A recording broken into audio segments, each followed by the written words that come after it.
Hi అండి, అందరికీ నమస్కారం. వెల్కమ్ టు ఈ అమ్మ చేతి వంట.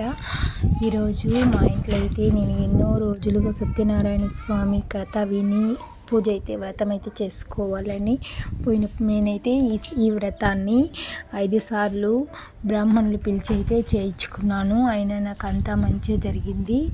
అప్పుడు నేనైతే ప్రతి పౌర్ణమికి సత్యనారాయణ స్వామికి ప్రసాదం చేసి ఆయన పూజ అయితే చేసుకొని హారతి ఇచ్చి ప్రసాదం తీసుకొని అయితే ఇట్టిల్లిపాది గడిపేవాళ్ళం. కానీ ఇప్పుడు నాకు కూడా పని ఎక్కువ అవడంతో పోయిన పౌర్ణమికి కూడా సత్యనారాయణ స్వామి పూజించలేకపోయినాను. అందువల్ల ఈసారి ఆయన్ని పువ్వులు లేకపోయిన తులసి దళాలే ముందు రోజు అయితే రెడీ చేసి పెట్టుకొని కలశానికి అయితే అన్నీ రెడీ చేసి పెట్టుకొని కలశంలో ఆయన్ని అయితే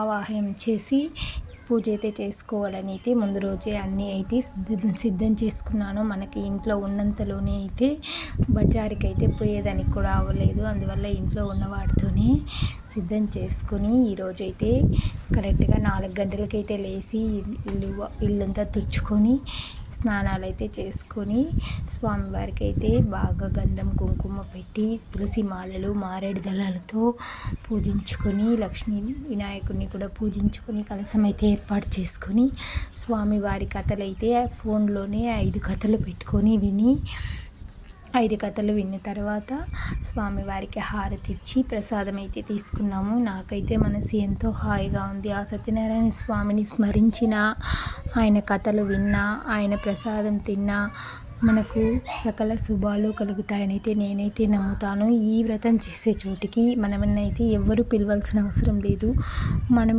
మనకు ఈ వ్రతం చేసేది ఎవరైనా తెలిస్తే మనం పోయి అక్కడ కూర్చొని వ్రత కథలు వినేసి ప్రసాదం అయితే తీసుకొని రావచ్చు. దీనికైతే మనం ఎవరిని ఆహ్వానించలేదు అని చెప్పకూడదు. అంత శక్తివంతమైన మహిమాన్వితమైన వ్రతం అండి ఇది.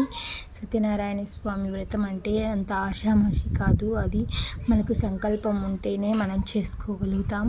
నేను ఇంత బాగా చేసుకుంటానని అయితే ఊహించలేదు. కానీ నాకు చాలా అంటే చాలా తృప్తిగా ఉంది.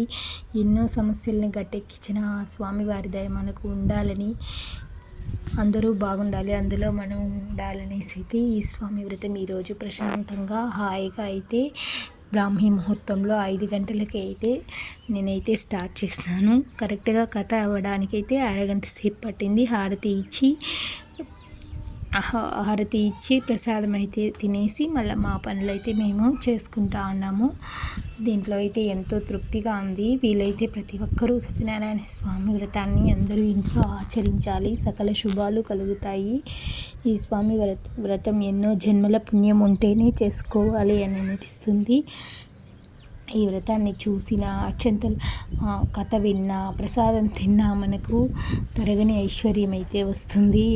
సకల శోభలు అన్నీ కూడా తొలగిపోతాయి. అంత మహిమాన్వితమైన ఈ కథని అందరూ వినాలి. నేను చేసుకున్న బ్రాహ్మీ ముహూర్తంలో ఈ పూజ మీకు నచ్చిందా?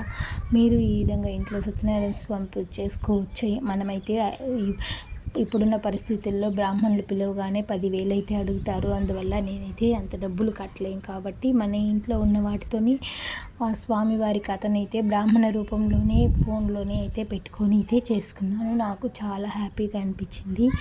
ఈ కథ విన్నా చదివినా సకల ఐశ్వర్యాలు అయితే కలుగుతాయి. ఆ రమా సత్యనారాయణ స్వామి అనుగ్రహం అందరికీ ఉండాలని. ఈ వీడియో నచ్చితే లైక్ చేయండి, సబ్స్క్రైబ్ చేసుకోండి, మీ ఫ్రెండ్స్ అండ్ రిలేటివ్స్కి షేర్ చేయండి. మాఘ పౌర్ణమి సందర్భం